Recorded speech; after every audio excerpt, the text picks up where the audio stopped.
સુરતની ઉમરા પોલીસે ચોરીના 5 વાહનો સાથે આરોપીઓને ઝડપી પાડી કાયદેસરની કાર્યવાહી હાથ ધરી છે। પોલીસે આરોપીઓ પાસેથી 4 મોપેડ અને 1 બાઇક કબજે કરી વધુ તપાસ હાથ ધરી છે। સચિન ખાતે આવેલ પાલી ગામમાં એક 5 માળની ઇમારત ધરાશાયી થતા સમગ્ર વિસ્તારમાં ચકચાર મચી જવા પામી હતી।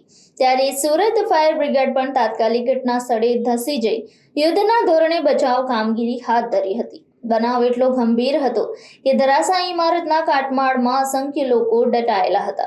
આ વિકટ પરિસ્થિતિમાં પણ પોતાના જીવના જોખમે કાટમાળની અંદર ઘૂસીને ઇજાગ્રસ્ત તેમજ મૃતકોને બહાદુરીપૂર્વક બહાર કાઢનાર ઉધના ફાયર સ્ટેશનના બહાદુર જવાન ફાયર માર્શલ વિકી જગદીશભાઈ પટેલનું ગતરોજ goodwill foundation and charitable trust દ્વારા સન્માન કરવામાં આવ્યું હતું।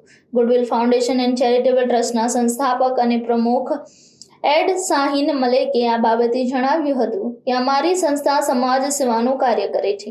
સચિન ખાતે પાલીગામમાં ઘટેલી દુર્ઘટનામાં પોતાના જીવના જોખમે બચાવ કાર્ય કરનાર ફાયર માર્શલ વિકી જે પટેલની કામગીરી અત્યંત સરાહનીય હતી, જે બદલ સંસ્થાઓ તરફથી તેમને વીરતા બદલ ટ્રોફી અને પ્રશસ્તિ પત્ર એનાયત કરવામાં આવ્યા છે। આ પ્રસંગે પૂર્ણ fire officer Shri BK Solanki goodwill foundation and charitable ટ્રસ્ટનો આભાર માનતા જણાવ્યું હતું કે ટ્રસ્ટ ખૂબ જ સરાહનીય કામ કરી રહ્યું છે।